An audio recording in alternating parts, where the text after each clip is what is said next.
Hola, bienvenido a La Carrera.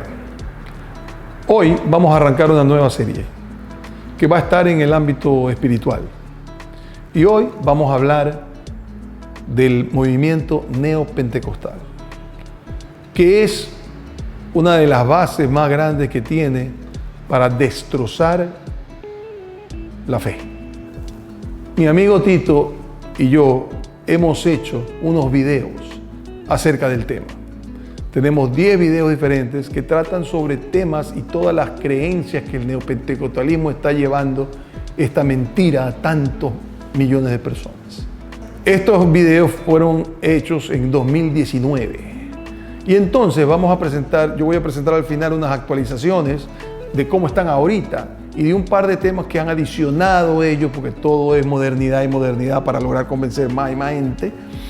Lo estaremos mirando y espero que todos ustedes lo analicen conmigo, lo discutan conmigo, pero lleguen a la conclusión final de que este tipo de cosas lo único que hacen es daño a la grey cristiana.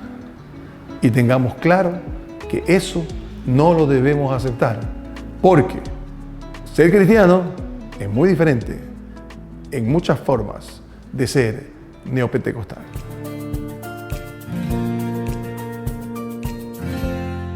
Hoy empezamos entonces a tratar el tema neopentecostal. Y para llegar allá, quiero empezar por mostrarle la historia de cómo llegamos allá. Y fue el movimiento de santidad, que arrancó cuando empezaron con el hablar en lenguas y algunas que otras cosas, que poco a poco fue cayendo hacia 3 movimientos principales. El primero de ellos se llama el movimiento pentecostal. El movimiento pentecostal nació el 1 de enero de 1901 en Kansas. Ahí empezaron a entender que había hablar en lenguas, que Dios le entregaba algo especial por el hecho de hablar en ese diferente idioma. Y que lo que tenían que hacer de ahí en adelante era esperar que el Espíritu mostrara un montón de nuevas cosas, porque nosotros estábamos trabajando sin el Espíritu Santo central en lo que nosotros hacemos.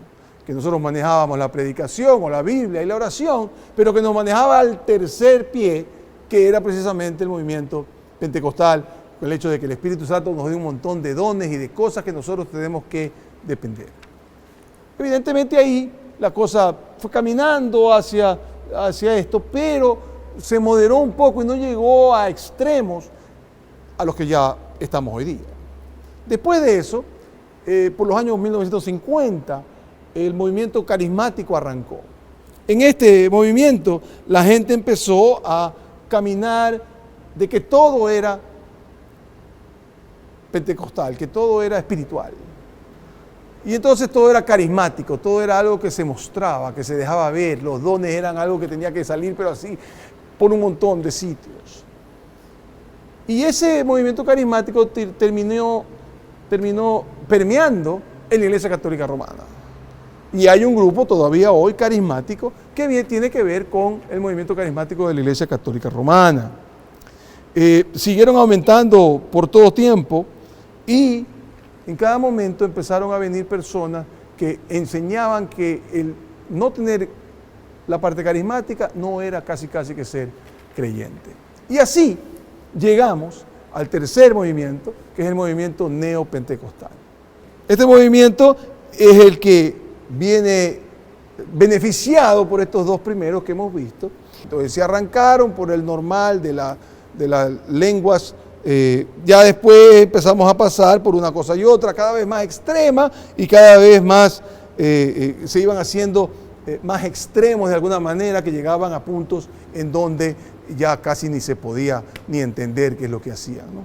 Entonces pasó después al evangelismo y la prosperidad, después pasaron a la riqueza, a la salud, y de esa forma fueron llegando a sitios en donde podían llenar estadios.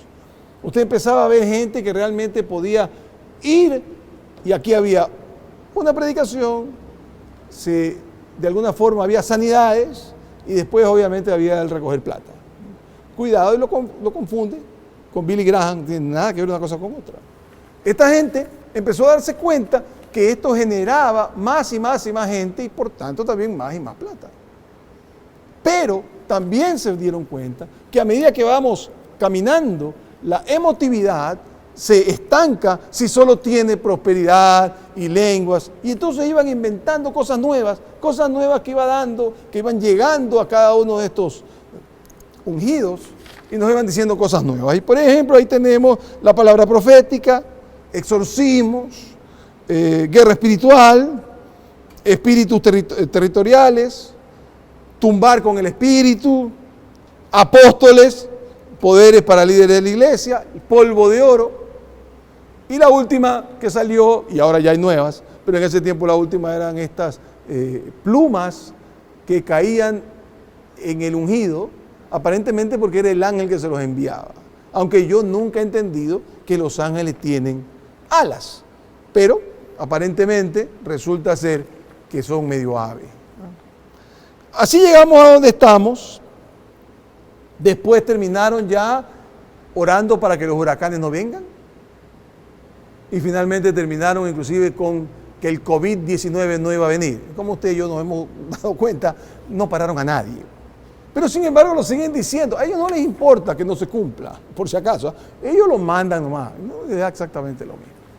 Ahora, la pregunta que me hacen siempre, lo que dicen los neopentecostales cuando nosotros lo criticamos, es una pregunta que yo quisiera responder contigo. ¿Estamos provocando división al enseñar esto? ¿Estamos realmente estando mal con las personas que también supuestamente son cristianos? Déjame explicártelo de tal forma.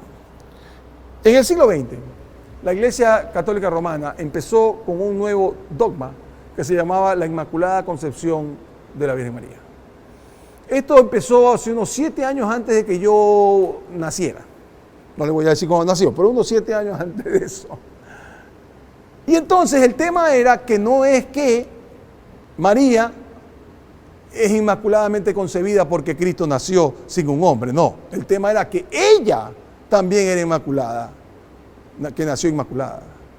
Como usted comprenderá, cuando esto se dio, todos los cristianos se rasgaron las vestiduras. ¿Cómo es posible?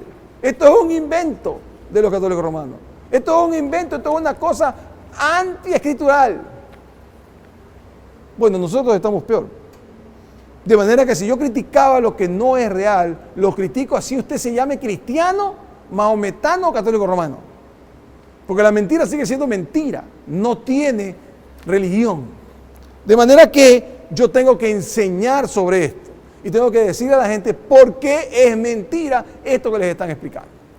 Y para hacerlo entonces voy a traer 3 pasajes bíblicos para comentarlos entre usted y yo hoy día. Miremos el primero. El primero es 2 de Timoteo 2, del 15 al 18, y dice lo siguiente.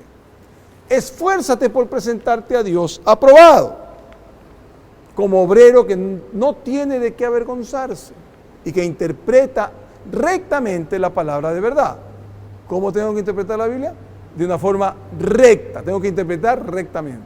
Evita las palabrerías profanas. Parece que nos la dijeron para los neopentecostales. Porque los que se dan a ellas se alejan cada vez más de la vida piadosa. No cuente. Eso es lo que hacen ellos. Cada vez son más poderosos y menos piadosos. Y sus enseñanzas se extienden como gangrena. Exactamente lo que pasa aquí. Entre ellos están Himeneo y Fileto, que se han desviado de la verdad. Primera cosa que usted tiene que ver, de los otros comentarios que he hecho, es que por favor, desde el primer siglo ya había la necesidad de defender los dogmas reales y evitar que la gente invente cosas. Ya Pablo se lo escribe a Timoteo, su discípulo, y dice, oye, ten cuidado de esto que están enseñando. Andan diciendo que la resurrección ya tuvo lugar y así trastornan la fe de algunos. De manera que nosotros tenemos claro entonces lo que sucede y tenemos claro, por favor, no podemos desviarnos de la verdad. No puedo hacer las cosas como me provocan o como me parece. La gente simplemente cada día vive más profanamente enseñando cosas que son mentiras. Segundo versículo, 2 de Timoteo 4, 1, 5. En presencia de Dios y de Cristo Jesús, que ha de venir en su reino y que juzgará a los vivos y a los muertos, te doy este solemne encargo, otra vez es Pablo a Timoteo. Predica la palabra, persiste en hacerlo, sea o no sea oportuno, corrige, reprende y anima con mucha paciencia sin dejar de enseñar. En esto déjeme decirle que yo soy muy malo para hacer esto. Cuando enseño esto no tengo mucha paciencia. Porque llegará el tiempo en que no van a tolerar la sana doctrina, sino que, llevados de sus propios deseos, se rodearán de maestros que le digan las novelerías que quieren oír. Dejarán de escuchar la verdad y se volverán a los mitos. Tú, por el contrario, sé prudente en todas las circunstancias, soporta los sufrimientos, dedícate a los evangelios, a la evangelización, cumple con los deberes de tu ministerio. Corrige, enseña, no toleres la mala doctrina y sus propios deseos, la novelería y desviar a la gente de la verdad. Tercer y último pasaje sobre esto mismo, 1 Corintios 4:6, no ir más allá de lo que está escrito. Veamos qué dice ahí. Hermanos, todo esto lo he aplicado a Apolos y a mí mismo para beneficio de ustedes, con el fin de que aprendan de nosotros aquello de no ir más allá de lo que está escrito. Por favor, subráyelo. Por favor, muéstreselo a sus amigos neopentecostales. No puedo ir más allá de lo que está escrito. Así, ninguno de ustedes podría engreírse, cuidado, y estos nenes se engríen, de haber favorecido al uno en perjuicio del otro. No podemos ir más allá de lo que está escrito. El que lo hace no está trabajando como cristiano, está haciendo las cosas como alguien que está fuera del cristianismo. De manera que, cuando empezamos a hablar del neopentecostalismo, lo primero que usted tiene que comprender es que tiene que investigarlo. ¿Para qué? Para saber si es verdad o mentira. No porque alguien dice que es pastor o apóstol o lo que fuere, él tiene el derecho para decir lo que le provoque. No, señor. Usted solamente puede decir lo que está escrito y nada por fuera. Con eso terminamos hoy día y seguiremos con el próximo tema en un momento más.